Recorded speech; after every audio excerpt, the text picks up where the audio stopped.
Unlock your potential today at skillbakery.com. Welcome to day 6. Before we create our vector database, we need to prepare the project properly to avoid common dependency problems. Many people face version issues when working with Supabase and embeddings. To avoid that, we will install the official package cleanly. So here you can see we have installed npm install @supabase/supabase-js. Once you have done this, the next thing is you need to go to supabase.com, log in with your account, create a project, and once the project is created, you need to copy a few things.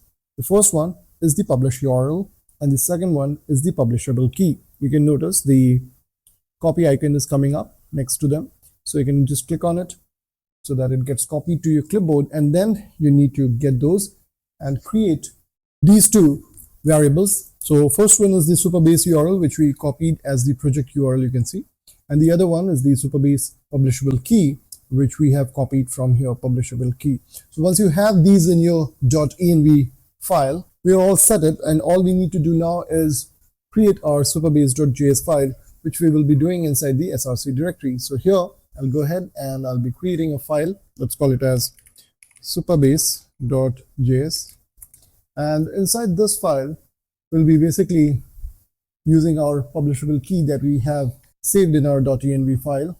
So here you can see we are using the package that we installed, supabase.js. From that we are using create client.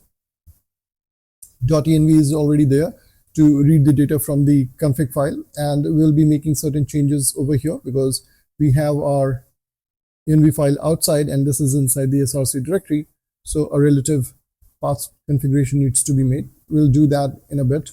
And here you can see once we have read the env file, we are basically accessing the Supabase URL and Supabase publishable key. Once they are there, we are creating the client. And here the Supabase URL will be used, otherwise a placeholder URL and placeholder key gets replaced, and that is going to throw an error because obviously that is not going to work. So now let's go ahead and quickly update the .env config. Here I'll be going to our embeddings.js, and just like over here we have these things. We'll be simply copying it and all the way to .env.config. So here we'll replace this .env.config with this, and we'll save this. Now we have our Supabase URL and Supabase publishable key accessible from the .env file that we have created, and I'll get rid of this .env example as I don't need it now.